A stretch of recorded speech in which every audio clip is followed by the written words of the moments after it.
for us to be able to go there? Do we actually need to be fucking famous? Do we fucking need to know what it's like to know the industry in and out? Or should we just stick to what we believe in? Money is everything. Money talks. Money talks. You know. Get Love some it or hate it, money. money talks. So after I dropped the video, it got some clout and it put me out there. I can say I almost blew, you know, and everything was going well until you just what? know. What did you say? Regular. I'm headed straight to the nebula. Don't hit me up on my cellular. Came for the throat, I came for the jugular. I swear it's all What's up, y'all? It's the one and only. Welcome to the one and only podcast that gives you an insight about the upcoming and young, vibrant artists out there, all the way from Africa. Today we got a special guest, so I'm gonna let you know more. But before that, I'm gonna give you a little intro. It's your boy MAC. Come from the streets, they know me. And yeah, man, today we're gonna be speaking about what it's like to be an upcoming artist, not just in South Africa, but in Africa in general, you know what I mean? So we're gonna look at the trials and tribulations surrounding the kinds of things that you gotta go through, because you know it's not easy coming up, and it's definitely not easy once you're at the top. So I'm gonna give you a little insight to my boy straight from Zambia. He'll tell you what his name is, and let me just pass it to him, you know what I mean? What's up, bro? What's good, Mac? You good? Yo. Oh yeah, tell the people who you are, man, and where you come from. Alright, so my name's Imani, but I'm commonly known by the name Imani TWOFLY. Imani TWOFLY, alright. Oh, that's a stage name. Stage name. You, boy. So straight out of Lusaka, Zambia. Lusaka, Zambia, man. Shout out to city. the peeps. Away, yeah. Mm-hmm. So yeah, man. The reason why I have you here today is to basically kind of ask you a couple of questions, because you're an artist, right? Yeah. Okay. So since you're an artist, what does being an artist mean to you? Okay, being an artist, for me, it's a lifestyle. Okay. It's a lifestyle. Honestly, I can't even imagine my life outside music, because Okay. my world literally revolves around music. All right. I'm currently studying film at AFDA. Okay. Yeah, but that's just the thing I decided to venture in as a profession. Otherwise, what led me there was the love of music. So, the love of music. Yeah. So if I ask you this, you're saying being an artist for you is having the lifestyle. So what kind of... When I say lifestyle, I don't mean okay. like lavish, like cooling, like the passion. Oh, yeah, I'm not a really social person, so I don't socialize. I'm not a socialite like person, so music is the only way that I can communicate to people. Okay. Yeah. So that's what I mean when I say it's a lifestyle. It's a lifestyle.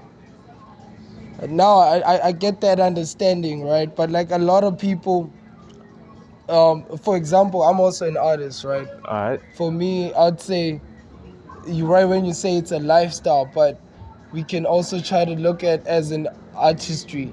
You know what I'm saying? The type of things you're good at.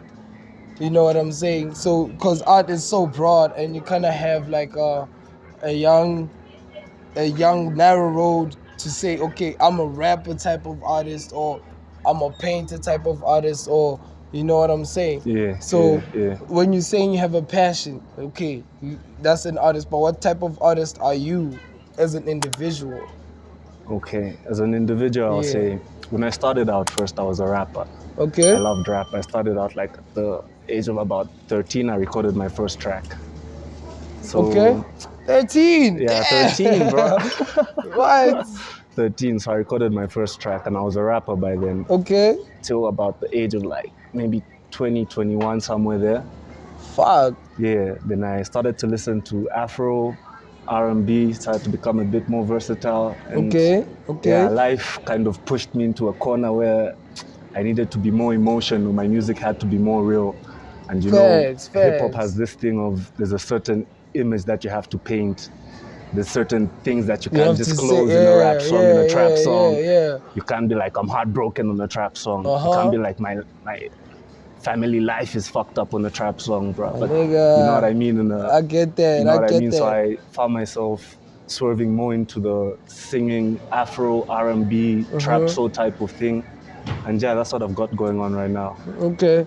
So that means you've been doing this shit for like 10 years, because you said you started in 2013, yeah? 10 years. 10 years. Yeah. So in your journey, like, can you like let the people know, like, what made you start rapping? Because you said you started off as a rapper, right, when you were 13. What made you say fuck it? Because you come from a place in Zambia. I don't know, because we from SA, we don't know a lot about Zambia or Lusaka or what happens there. But we know, like, as an artist, there's certain, you know, what can I say, hinders certain factors that don't kind of make it possible for us to be who we really are.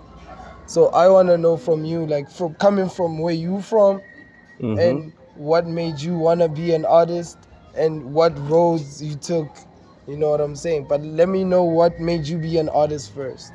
Okay, so the very beginning is, I said I'm from Lusaka, Zambia, yeah? That's where I live, but originally I was born in the Copper Belt, which is the land of mining in Zambia, where all the minerals are at, the copper.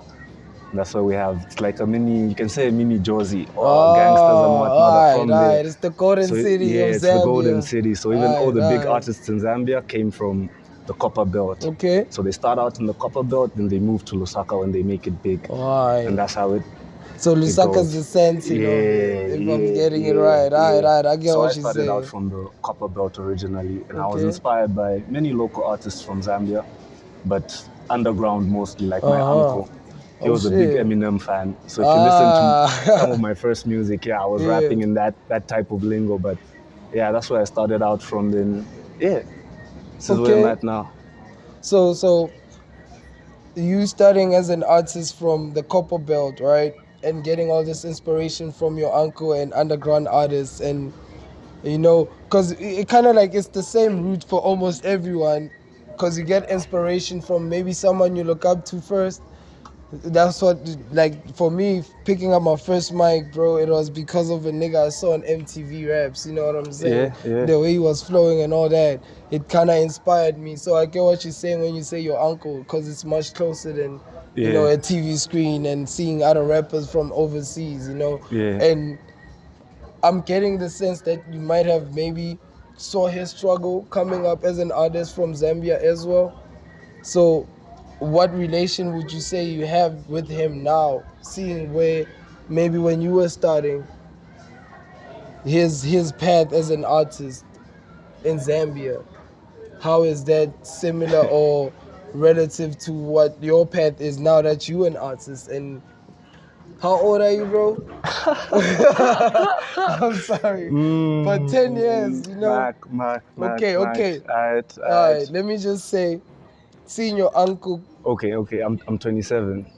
Okay. 27. All right. So that means 10 years. You started when you were 13. Now it's 2023. You've seen your uncle, like, go through everything. I'm guessing, right? So what has that been like from you as the observer and as the person on the front rail? Because especially since, like, you have him next to you, you know, like, he's there to show you the ways. And I don't think most people in, like, places that we come from have that ability to, or have that, like, asset that you have somebody next to you who can show you the way, or can show you and be like, hey, yo, are you dope, or are you whack, or are you trying to work on this, or trying to work on that? So how was it for you to actually have somebody to mentor you who's so close to you? Okay, he didn't really mentor me per se, but I was just there in the background. I was watching what he was doing. I was watching as he's writing his music, recording his music, and sadly, as he grew up, he fell out of it. Oh, so you were like his biggest fan while he was I was like his biggest fan. He never released any music. He was just doing it for the love of it solely. Deep underground. But I'm still very much in touch with him. Till date. If I was to open my WhatsApp, I was talking to him like yesterday. Shout out. So, like, seeing him become an artist and grow out of that passion, what did it do to you, and what you had in your mind becoming an artist? Did it make you want to give up also, or like have doubts, or just keep pushing? It made me want to do it more. It motivated me. Okay. What was the reason for you to go on? I was like, damn, this nigga is so talented and is so good, but he's just given up on his dream. And you don't want to do that. Like the music has to be out there. The people have to feel the music. They have to get the music. Yeah, the people have to receive it. Message, you know, let the universe have it. If So God like, blessed you with the talent, you ought to share it. So I keep hearing you say, like, you know, the specific contentry in your music, right? Yeah. Like, what is it that your music talks about that you feel like is most important for other people to listen to? What's the type of message you want to portray to your followers and the people that potentially will become your followers? What is it that you want them to know you as the artist you are, as Imani? What is it you want them to take off from you? Okay, so music? Really when you listen to my music, it's based on my life experiences. Okay. So I won't talk much about bitches, cars. I'll tell you about what I'm going through, what I've been through. I come from a broken family. I don't want to go too much into that, but yeah. So there's a lot, and I know there's a lot of people who are going through similar situations, but they can't share it. So when you listen to my music, it's a safe space. Yeah, it's a safe space. So people can relate in that sense, where it's a comfort zone. Okay. Someone to... Yeah, you can be yourself when you're listening to that. You know what I mean? Yeah. Without having to put up this image or this fake persona of I'm a tough ass rapper and my rap's always gonna be about bitches. I'm a tough ass rapper though. Yeah. When the time comes, when the time comes. I feel that, bro. But like, you know, some niggas, dog, they would just like make music for the fact of what they hear in a perspective of something that's not real to their real life. Yeah, and hop on something that's hot and trending right now. Just follow the wave, bro. So like, what makes you different from those type of artists to say, my message is this because my music is this and I come from this, and these niggas won't tell me shit even if we spitting the same type of genre. Yeah. Precisely, you know what I'm saying? So what? Okay, so when it comes to that, I think that's where the challenge is for all artists now. Okay. How to get your content out there, your message out there, without it being too mainstream and losing direction. Okay. So I'm still trying to find that balance, but really, I just do what I love and I just put my feelings out there. And if you fuck with it, fuck with it, bro. So really, it's not about the studio work. The studio work and the music content side it's already set. It's already set. Yeah, the people who relate to it are already out there. I know there's a crowd for that. There's an audience for that. It's really more about the business side of it now. That's where the question marks come in now. Like, let's talk about the business side. What does it mean to deal with the business side of music? Because most people just know the glitz and the glamour. But then what does it mean to actually function as a person in the business and treat this thing as like you're an entrepreneur, not just like an artist? Yeah, okay, so for the business side, I won't lie to you, in Zambia, it's quite fucked up, yeah. Yeah, bro, it's quite fucked up, yeah. Yeah, because when you're in such a space, especially with the standings as an artist, right? It's hard in Africa already, dog, because we learned this shit from America, right? So for you to transition from just a musician and an artist to now becoming an entrepreneur and a type of businessman for your brand, and you come from a different country in Africa, you know, how does that work for you? Like, what is it that you find or you found at your advantage to say, this might work for me if I put in that hard work or whatever? What have you found like that to say, for me to start my own business as my own brand as Imani the artist, and for y'all niggas to know and like my shit, this is the steps I have to take, because that's what we want to know at this point. Okay, so when I say in Zambia it's fucked up, I mean in terms of production, distribution, deals, we're not on the level that we all look up to the Americans, but we're not even on the level that you South Africans are at right now. Facts, so that's how I even ended up venturing into film. Okay. I'm an artist and I do love making music, but over the past 2-3 years, I found myself becoming more of a producer. Because I feel like I want to give people the chance that I didn't have, and I want to take something new back home. I want to set a higher level. I want to set the standards, push things further where I'm from, you know what I mean? Because we're not on the level that you guys are on. Yeah. And that's why I'm here studying film, so that I can come back home, get that film and put it together with my music, because I already do music production. I'm a sound engineer, so I mix and master. I've got many projects out. I've worked with a couple of artists here, underground mostly. But yeah, so I want to infuse that film and that music and take it back home so I can uplift our industry. Wait, sorry to disturb, but I'd like to ask, how is the industry there compared to the industry here? Like, how would you say, is it easier to go in there? Is it easier to, like, be in front of the public there, or is it, like, more difficult now? Okay, it's pretty much the same everywhere you go, Everywhere you go, it's pretty much the same. You can't say it's easy, but I can say it's a bit easier due to certain facts, like obviously population. South Africa is a way bigger country than Zambia, so you're going to have to reach out to a way larger number of people here in South Africa.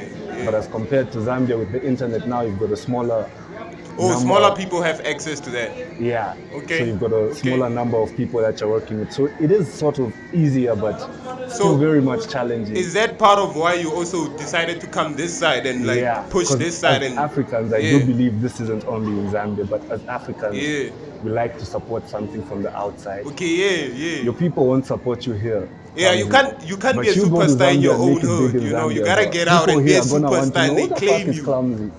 He's a South African popping in Zambia. You know what I mean? So that's one of the things. And in that way, like you get two audiences in this country and your country. Yeah. So that's what also pushed me here, trying to make that bridge.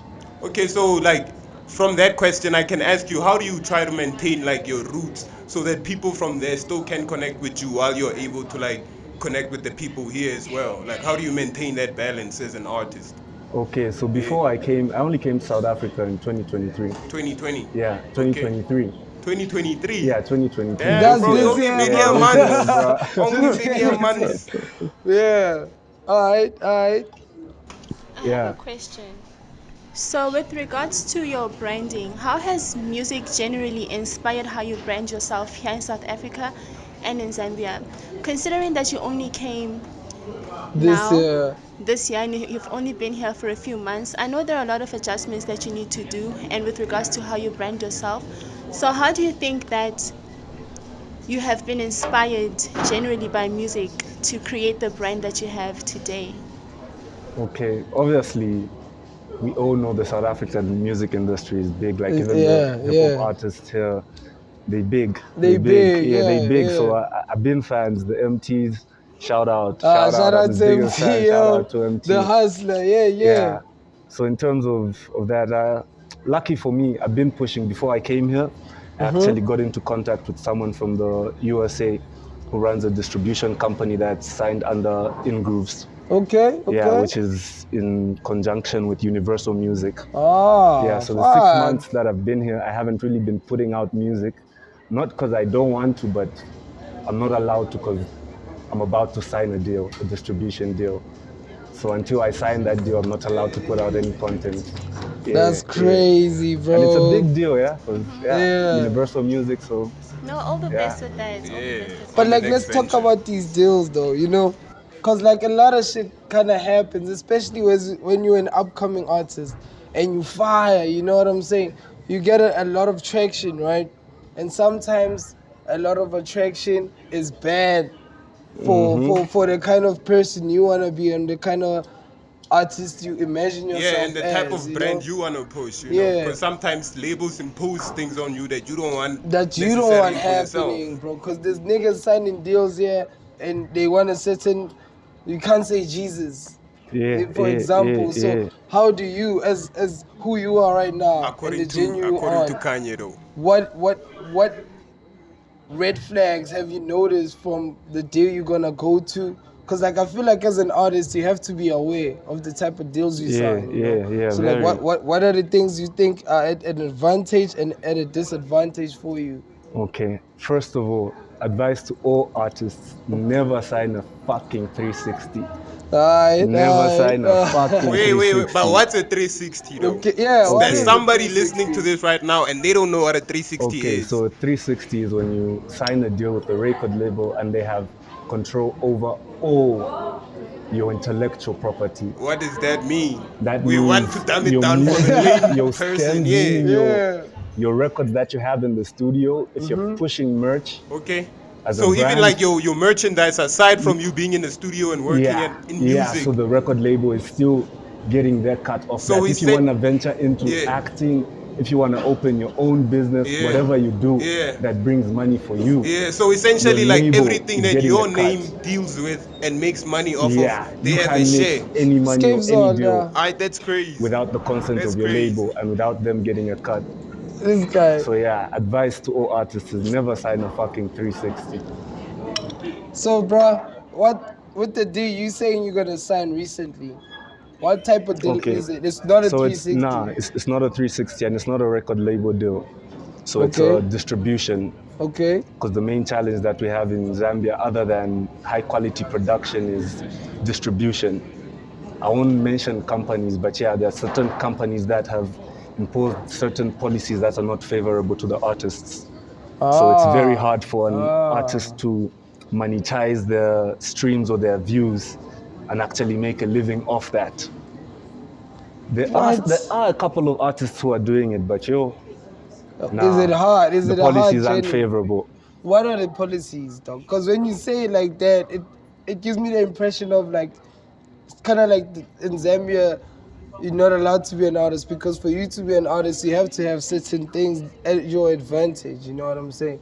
So if you don't have access, like you're saying, to a good distribution deal in your own country, what the fuck is happening there, though? What are they doing to you guys for you not to make it as much as you want to in your own home crowd? First of all, I'll say money talks. Money is everything. Eish. Money is everything. Money talks. Money talks. You know. Get Love some it money. or hate it, money talks. Yeah. Oh, so the amount of money that's, from my point of view, I would say the amount of money that's pumped into the industry, first of all, is not sufficient. It's not enough to put the industry on the global map or on the international map. It's only sufficient to work on a local level. But isn't that based on like the customer base? You know, like if the customer demands something and they're everywhere, then you're forced, like as a broadcasting company or whatever, you're forced to actually give the customer that.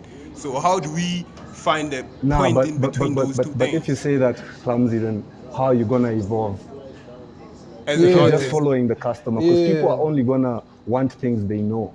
Yeah, but then at the same time, there's multiple ways to make sure people know things without them knowing they know it. You know it? Because that's basic marketing. That's basic marketing. Putting the image of that thing or the desire or the emotion towards that thing prior to actually saying, nah, it's worth this thing. So how are you doing it and how are you reaching to those artists? How are you reaching to those specific people, your niche group that you feel like if I have these people, I don't need a label. I don't need people to pump in like 100 million or whatever amount of money they're gonna give me because these people are gonna make sure that the idea and the process is done.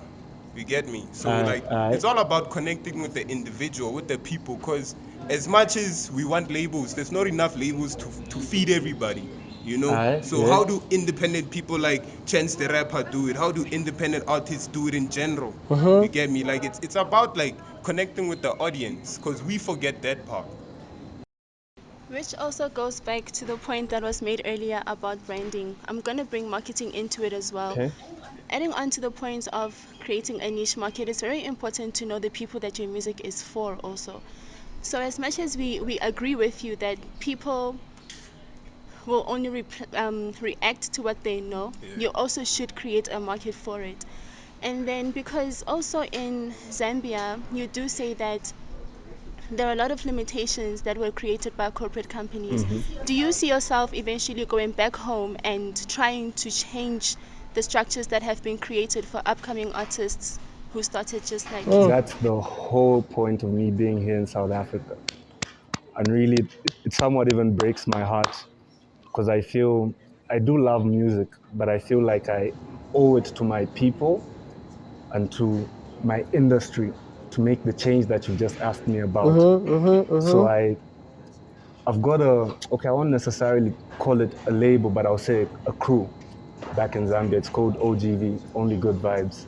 So Only Good Vibes! Shout out OG. Shout out OGV. Shout out OG! Yeah, so I started a crew. I opened the studio, got some equipment, scouted some good talent, mostly close friends that I grew up with, and in as much as I do love music, I feel like I have to put myself aside as an artist and try to see how I can put myself into the business and production side in a way that I can evolve and uplift my fellow Zambian artists. And that's what really made me want to come out here, so I can acquire the skill and knowledge that shout out to your people, because you're repping for Africa, you're repping. So I came shout out out here to you, man. acquire that skill Keep going. and knowledge so I could take back home and create my own brand that could uplift and also build artists such as the ones that you do have here in South Africa. There's a lot of talent back home that people oversee, we don't necessarily get to see the depth of that stuff. We just see the top of the iceberg, So we gotta have somebody who can go deep and then be able to present it back to us. But that's the question though, bro. Are we trying to be mainstream with good intentions? Because we live in a world where we're promoting bad intention over good. So there's a reason why they overlook certain people above other people. You know what I'm saying? So there's a certain type of gender out there in the world that is portrayed, especially by the music and the artists, not to but agenda or an agenda. There's an agenda out there of a specific type of energy vibration, and I feel like as people like me and you who wanna go back home and change the situation and make it easier for the next black kid to say, I made it because of it was easier. I saw the road that was paved for me. You know what I'm saying? For us to be able to go there, do we actually need to be fucking famous? Do we fucking need to know what it's like to know the industry in and out? Or should we just stick to what we believe in? You just pull up knowing the right person and then get in. Yeah. Like most people are doing, or some people are doing. Would you rather take the journey that leads you to changing the lives back home but having no bread in your plate? Or would you rather become famous and not doing anything for your people because you understand that once you're famous, there's certain things you can't do anymore? Because there's certain limitations, like you said, even in Zambia, So imagine now you go back home and you blew up an essay. You know what I'm saying? But you've got nothing. But you got nothing to say, I'm going to help the community out because of the type of shit and sometimes it's not even a thing of like, can I help them? It's about, can I help them now, Because people want things now. They always want things now, us, bro. 2 years from now, I'm going to do this. So we want it now, That's where that branding aspect comes from. So let's say I do blow here in South Africa and I go back home, I've got nothing. When I do. And I go back home, I've got nothing. But now people who didn't notice me in the industry there will notice me now, like, who's this guy who just blew in South Africa and he's Zambian? So certain companies, labels want to get in to work with me, they want to make deals with me, but because of the certain level of knowledge that I've acquired from here professionally, I'll be able to do things in a favorable way, not only for me, but even for the people who are under me. And that's my crew and those people who are out there. Because at the end of the day, it's not even really about me. Like, I do want to blow, but honestly, I would be more proud if I made another artist blow the way I would want to blow. Shit. Because I know what it feels like to want to reach that far. Big up to that, bro. What do you think, like, the challenges that you have faced individually as an artist are? Like, things that you personally experienced that you feel like other people need to hear about? First of all, money. Financing. When I started out, I was just an artist, just a rapper, so I couldn't produce shit. And obviously, most parents, until of late, most parents back then went into the idea of music. So if you're doing music, it's like, you're going through the wrong path. Like, we raised you wrong, we must have done everything wrong. Hey! So that was my biggest challenge. Listen. We're gonna go to commercial break, but before we go, I want us to talk about that when we come back, because I feel like our parents got it fucked up, They got it fucked up. So when we come back, listen to Imani's music. We're gonna play it on ad. When we come back, make sure you like and subscribe and follow us, because we're talking about you. Away. Yeah. Alright, we're going on break, guys. How's this far? How am I doing so far? How's it so far, guys? It's good. It's good. Aye. Skatino boy, kwenzakalani? Engineered at Nexus. Whoa. Yeah. Imani. Got the fire flow. It's Kid Soldier on the beat. Whoa.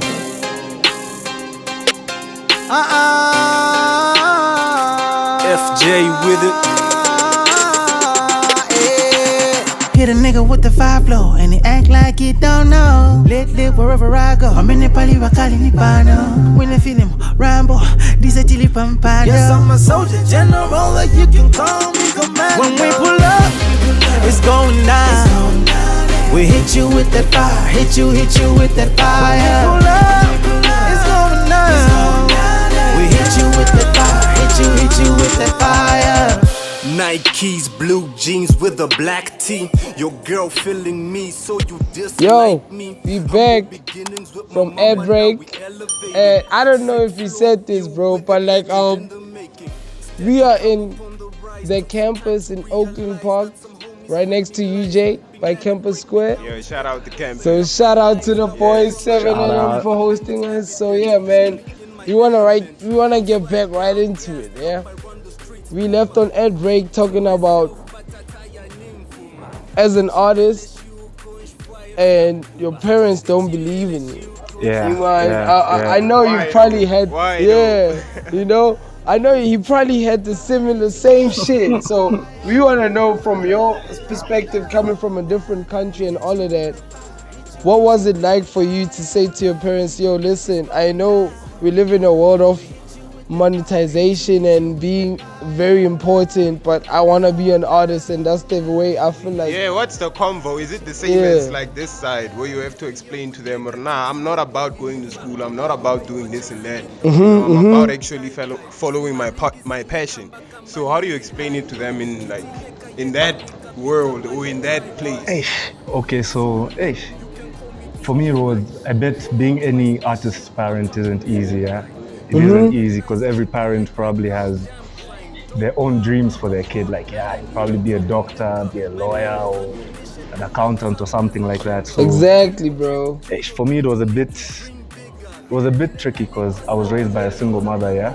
Hey, bro. My mother had me when she was only 16. Hey. Yeah. Oh. My mother had me when she was 16.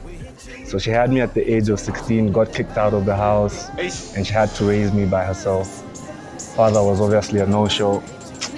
Fuck that nigga. But at least you here though, it means she did the right job, you know. But yeah, she obviously wasn't down for the music thing. Yeah. She wasn't she was resistant at first. Nah. Let me ask this, bro. Like you saying your mom got you at 16, so you're the firstborn. Firstborn. So, only male, like, only son. Can't you imagine how only it's son, like? Not only child, only son. Oh, I've only got son. Siblings, but you carrying the surname. My boy. You gotta make sure them loins good, dog. Make sure them loins good, dog. But yeah, bro, what I wanna know is, bro, how was her reaction when all of this happened? Like, cause you're the only one there, the only one for her, dog. Cause you know when you're the only son, I'm also an only son, you know.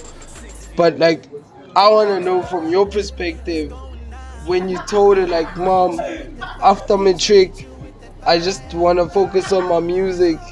If that's what happened, so let us know what happened for you to let her know that you don't wanna be like a typical person and do the typical, but you wanna go your own path and be abdominal. You know what I'm saying? Okay, so first of all, as I said, I recorded my first official hip hop song when I was 13. Yeah, 13. I think I can get over there, y'all. Come on now. That's pretty. Shout out. For real. Yeah, so the fact that my mom had me when she was only 16, so even when I was still 13, she was still quite young and hip. So at that time, she was very supportive of the music. That the first song I made, she actually paid for the studio session. What? Yeah. At that time, I got one of booking in Zambia, at that time, it was a lot, bro. At for that time, real? It was a lot. Yeah. Like compared to rands, if you estimate it. Yeah, what's the to currency, now, Burley? to now, to like the today. currency here. Eish. Yeah, what's the currency? You could say my first studio session cost me about maybe, you could say 3K. Aye, yeah, 3K, yeah, in rand. 3K, bro. Yeah, because it was a At full 13. production with a feature from an boy. already established artist. Fuck. So what happened, So, bro? Yeah, so With she an was. established artist. Sorry? With an established Yeah, artist. yeah. Okay, who so was it that? was CQ. CQ. Yeah, he's a I know Zambian Shout out artist. CQ. I CQ, know shout out. CQ. I know CQ. We're gonna Aye, show CQ on the screen. I know, bro. Come on now. I'm from Africa, yo. You motherfuckers need to stop fucking scrolling on your fucking phones and go look at Africa. Your own fucking Yeah, continent. there's too much dog. talent. You know what I mean? So yeah, what happened though? If she Yes. can, yeah. So she sponsored my first track, but after the first track got put out, obviously family, my grandparents were like, nah, this music thing, he's gonna start smoking weed. Unlike in South Africa, weed is illegal We're in not Zambia. promoting anything, by the way. Nah, weed is illegal in Zambia. You're caught with 1 gram, you serve 6 months. 1 gram. 1 gram. 1 gram, that's a Six month joint. sentence, bro. That's a, you That's a 6 month joint, dog. sentence. Come on, we got laws now. So yeah, with time, because I was still in primary school by then. So Yeah. once I got into secondary, she started to fall out of the support started to, It faded away. It started to fade away. It started to fade away because of the focus. When you got in high school. Yeah, when I got in high school, the support started to fade away because I started to focus more on my music instead of my academics. School. Yeah. Hey. And yeah, we the all know exact thing she was worried about happened. I started smoking weed. So yeah. But nigga, you're gonna get arrested for 1 gram when your mom can pay 3K for a studio session. Fuck, but yeah. So yeah, she wasn't as supportive anymore. She was still down for the dream, but she wasn't as supportive anymore. She was like, okay, first let's do this school thing. Once you get it straight, then we can see how we'll help you push your music. Priorities. And yeah, I tried to push the school thing. I could have put in more effort. So yeah, first time matric, flopped that shit. Second time rewrote, I aced everything. So I didn't manage to get a corporate job because really that's not me. I'm not a white collar type of guy. Nigga. I'm an artist, bro. I'm an artist. Black owned business. Get your own. So yeah, after matric, after I graduated, I started to work on my music, started to push my music. Then I got to shoot a music video for my first official single, which was Fireflow featuring FJ, Imani featuring FJ. Hit you with the fire. Hit you with the fire. IMANI featuring FJ, Fireflow. So yeah, after I dropped Fireflow, the response was good because I invested a lot in it, yeah. Well, let me not say me, but I had a team. I had a team. Okay. And shout out to my mom. She put in a lot for that as well. So after I dropped the video, it got some clout and it put me out there. I can say I almost blew, and everything was going well until When you say almost, what happened? The bitches, my man. Not focused, dog. I don't blame you. Personally, I don't everybody. Yeah, so obviously after I dropped the video, it was a hip hop video. You just know hip hop videos, so there were flashy cars, chains and all, so it looked like I've made it, like this nigga's big now. It had a couple of Zambian celebrities in it, so it was like, yeah, I'm popping. Fuck. Ex-girlfriend starts hitting me up 2 weeks after the video drops. Hey, we need to meet up. What the fuck's up? Hey, this chick's pregnant, bro. I'm meeting her, she got a... Yeah, what? Story is it's my kid, bro. Now... What? Yeah. How does that happen, though? Because you can clearly see, right? That... I only broke up with her. Okay. When did you break up with her? A couple of months before I dropped the video, maybe like 4 or 5 months or so. Hey, that's valid enough. And then she hits you with like a... Yeah, now coming from the type of background, the way I was raised by a single mother. Father never in the picture. So obviously when she came at me with that, I was like, fuck. I'm fucked, but I gotta own up. I can't say this ain't mine. I'm not sure, but what if it is?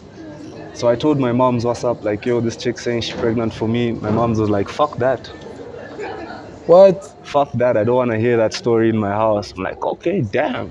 Wait, how old were you at this point? Like, when did this happen? Because our story right now is that from matric, when you did your matric and you graduated from matric, you started to focus more on music. Yeah, I started to focus more on music. So I had a bit of a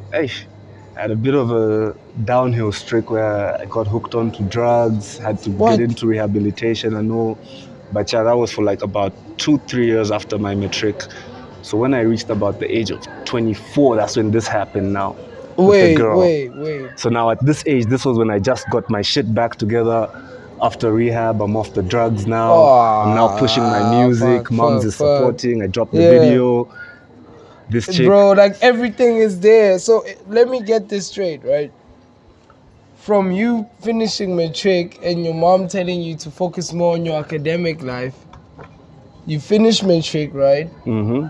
From finishing matric, you pursue more of a music career instead of following the corporate thing. Yeah, more of a music career. But what happens once I start that career of mine? Once I get onto that path, I lose direction because I start to meet other artists in the studio. And they certain habits. Niggas are on pills. Yeah, the habit is always these niggas are on liquor. So, and I'm only like 13, you know, so I'm quite young. So you're only like what? 13. 13. Yeah. Wait. 3. No. And you exposed to all of this. No. Let me get this straight. Fuck. I'm sorry, we drunk. We happy. Stay happy. So, what I want to know is, you 13, you drop your first project. Yeah. And then from there on, that's when like this whole artist life is presented to you, right? Yeah. So from there on, you're going to studio with niggas older than you, niggas more experienced, niggas that do drugs and all that, right?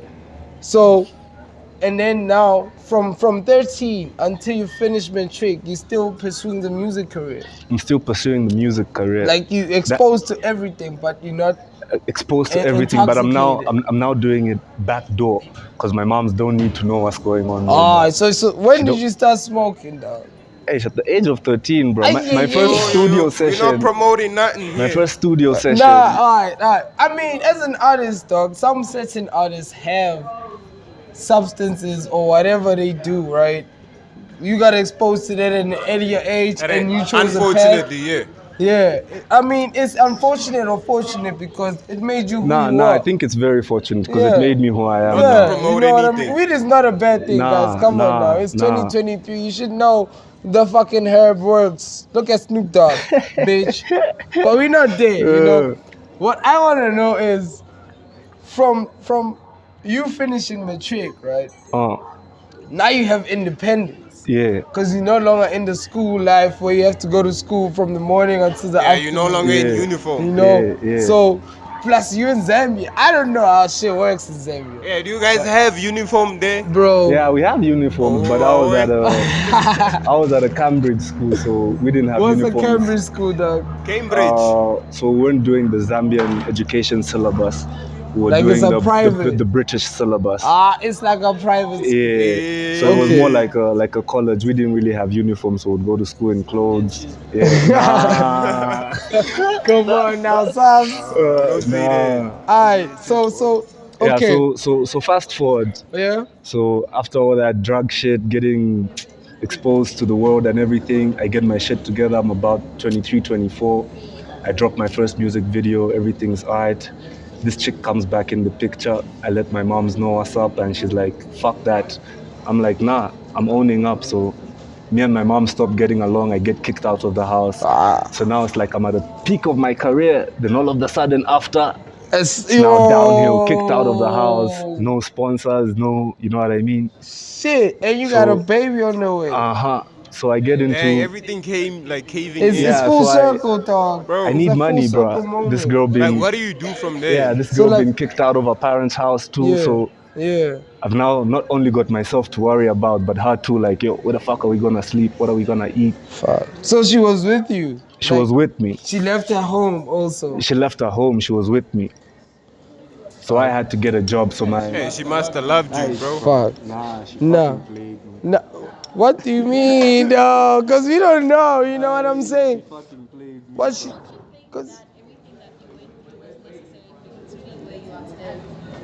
Because see, I do believe that, but some shit I went through, I think was a bit unnecessary, you know? It was a bit unnecessary. It was cold. It was cold. What she did was cold. Because I got kicked out of the house. And I wasn't really living a lavish life with my moms, but yeah, it wasn't a typical like rapper life. I had no plan now. I had to get a construction job, building. Yeah, damn, imagine hard labor, boy. Imagine that. Hard labor, nigga shows boy. up in a Hard video, labor, next boy. minute he building something in your hood. Hard labor, bro. And that job was only paying me 1,500, which wasn't enough because the apartment we were living in was costing 2,500. Damn. So that's how I ended up opening the studio, and I organized the crew now. So I started to produce for other people who would come pay for studio sessions, and that's how I would manage to balance between my salary, other bills, upkeep, and all. You opened all of those things because you were in this situation. Because I was under pressure. Yeah, because you were under pressure. You were relaxing. You were comfortable. You needed something. But this happened. Facts. This happened at the peak of my career. Exactly. When things were about to work out. You felt like you had it all.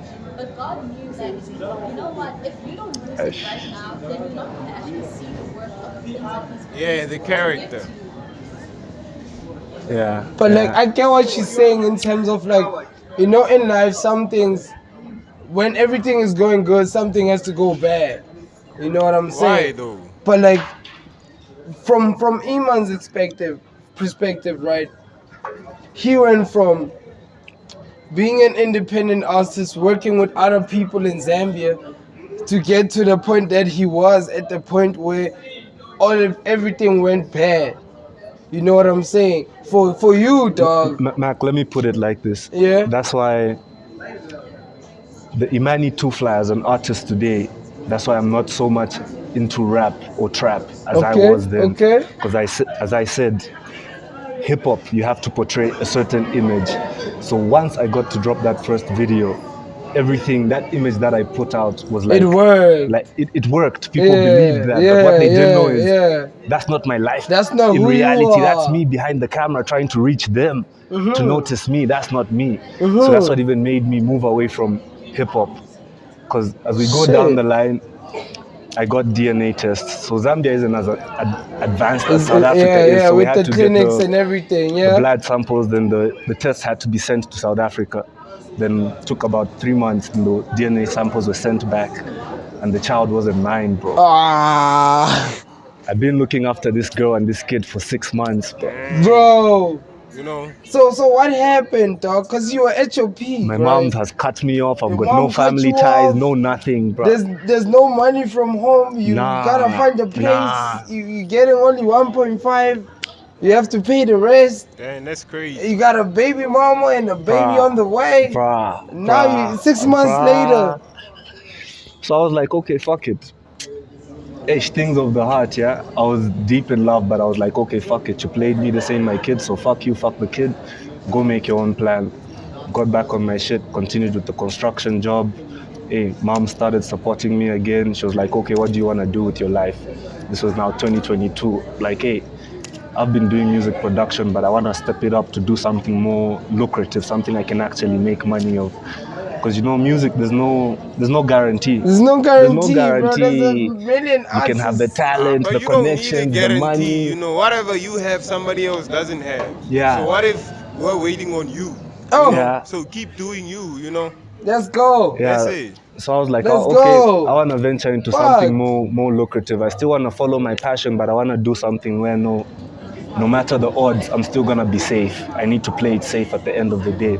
So I was like, okay, I want to go into film school. Okay. So I started researching, looked up some film schools, and I found AFDA.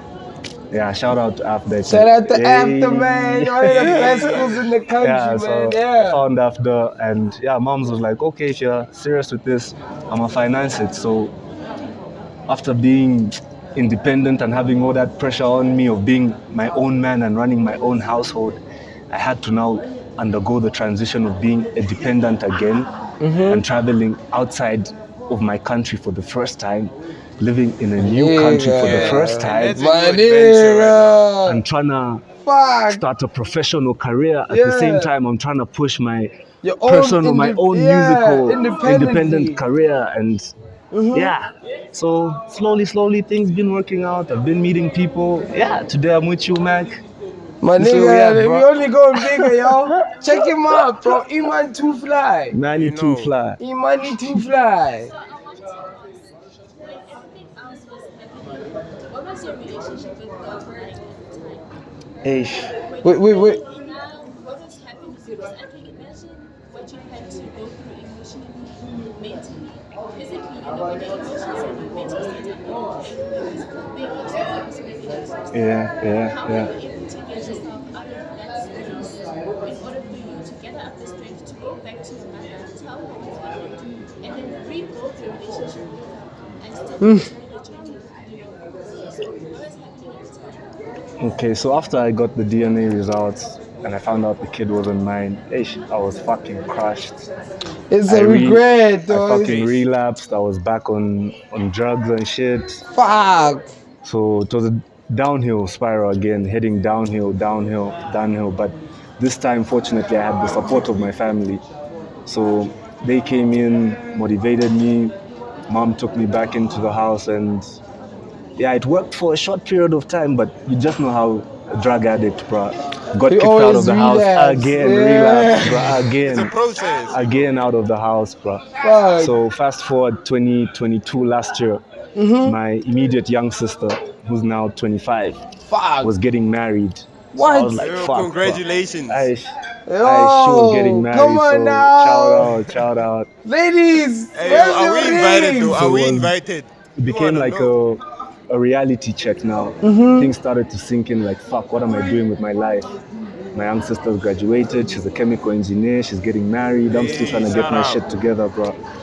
So I fell into a deep depression where drugs were no longer enough to, to relieve that pain anymore. Bro, And I just found myself getting closer to God, and I started going to church, started talking to one of my aunts who's a reverend, and she started mentoring me and guiding me. And my life literally transformed in 2022. I became a by the Bible guy. Not even the way we're drinking now. Call me one scripture forgive me. God forgive me, but I still pray. Call me one scripture before we close. Aye. Just one scripture, dog. And you Christians, whatever you are, open your Bibles out there. Let's see if he's right. If he's right, hit him with a follow on the tubes and everything. Nah, I refuse to use his name in vain. I'm intoxicated right now. I refuse to use his name in vain. That's a scripture. Nah, I refuse to use his name he made fucking water out of wine, dog. But be it Christian, be it Muslim, be it African, there is a God, there is a higher power. Call him what you want. Yes, sir.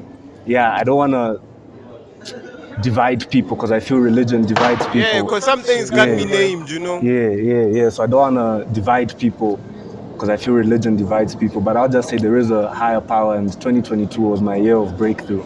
That's what brought me here, Mac. Tjay! Yeah?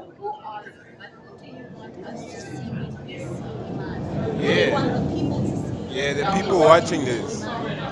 When people see me, I don't even want them to see me as a person. I want them to see my background and where I come from. I want to put my country on the map. I want to put my city on the map. I want to put my people on. I want to uplift people, Yes, I want to change things where I'm from. I want to make a difference, not just in my life, but in those around me and whoever has, That's me in a nutshell, I guess. Not much. Thank you, people. I think that's a wrap. I feel like as an artist, your job is to make sure the kids know who you are, and they know that you're hungry, so they can be hungrier and do better shit than you, and you stay there, and you watch it, and you get humble, and you love them. You help them grow. Help us grow. Shout out. That's what it says. Thank you so much for joining in. This has been a beautiful day. Iman, it's been a good one, man. You boy, nice all the way from brother. Zambia, man. Give some love to this boy. Follow me on all platforms.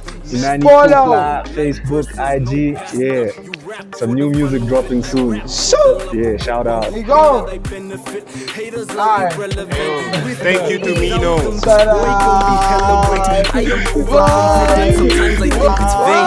I may take a shot or two to keep a nigga sane. Solid flow with these hard bars, I am concrete. Fire flow, got your favorite rapper getting cold feet. He battle me, he's 6 feet. 6 feet. When we pull up, it's going down.